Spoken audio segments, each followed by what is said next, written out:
All right, as Parliament resumed yesterday, a new Ipsos poll for Global News says affordability remains the #1 priority for Canadians. Here's money expert Rubina Ahmed-Haq, who joins us now for more. Rubina, good morning. And first off, let's delve into this Ipsos poll a little further, if we could. Can you break this down for us? Just how much of a concern is affordability right now?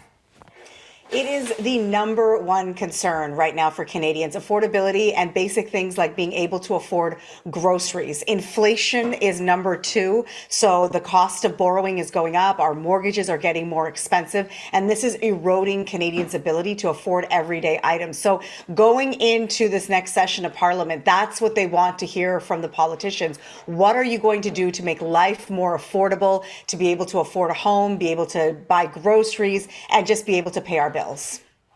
Let's talk more about what was discussed specifically in Parliament yesterday, because we were talking about this at the top of the show.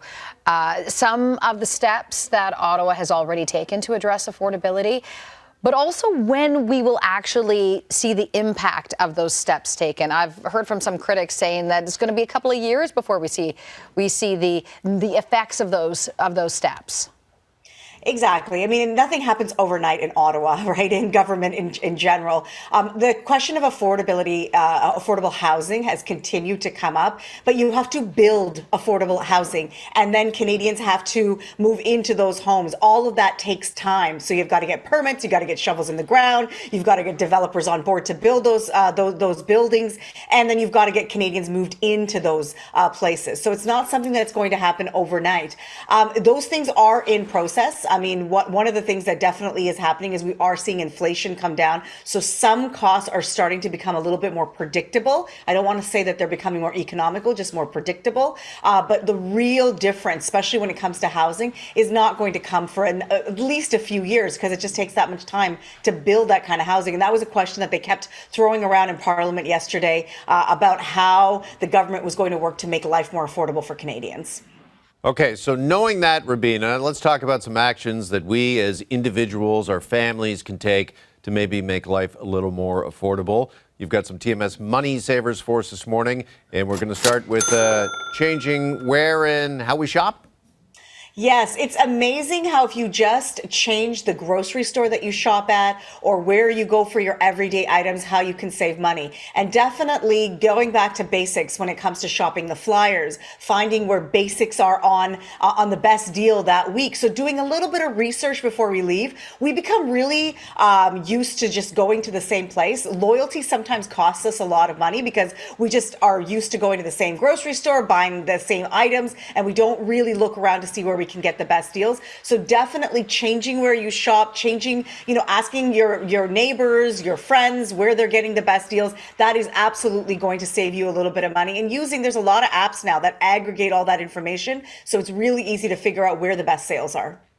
We definitely do that in our family, by the way. When beef is on, when a prime rib is on sale, it's a group chat. This is on sale here now. Go get it. Yeah. Now, do you group chat that as well before you go? Yeah. Do you go to the group chat before you buy the beef, or do you get your beef first and then let everybody else know? It's whoever finds it first. Whoever stumbled upon the beef on sale, Okay. then you send it out. All right, your next TMS money saver is to get rid of the extras.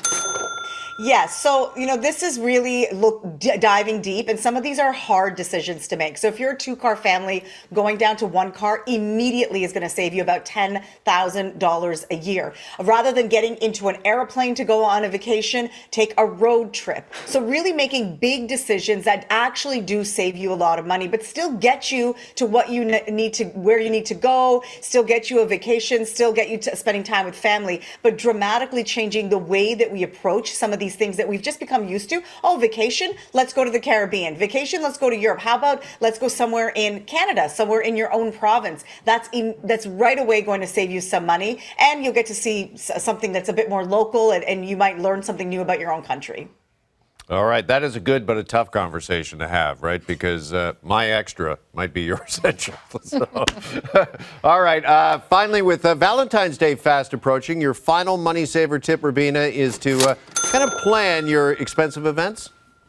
Yes. So this is something that sometimes we fail to do early, and we end up spending a lot of money along the way. So if you have a vacation that you know you want to plan for the fall, do it now. What that really does is that it's kind of a mental trick where you know you've got this big expensive vacation going coming up in a couple of months. So then you rein back. You're more mindful on the spending that you're doing running up to that vacation because you know that's on the horizon. If you know that you have a wedding that is going to be happening in the summer, go and buy that dress now so that it's in the closet. So next time you're going shopping, say, I just already spent all this money on this really fancy dress. Maybe I won't buy these extra things now. The problem is often we wait for the last minute and we do all this spending along the way. But when we've got something sort of in the book, on the calendar, already ready to go, already paid for, it reins in the rest of the extra spending that we often do. And it makes us look forward to that event that much more. I think that if you plan, if I have a vacation booked for September, I'm looking forward to it from now all the way up until it happens.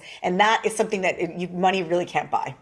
Mm-hmm, for sure. With Valentine's, just pretend it's February 15th is Valentine's Day. You wouldn't believe how many reservations are open that day. That's how we do it. Valentine's is a good example. It may be a little bit too late now, but you can plan ahead and get some great deals on restaurants and vacations if you just do a little bit of pre-planning. You bet. All right, great tips. Thank you, Rubina. Thank you.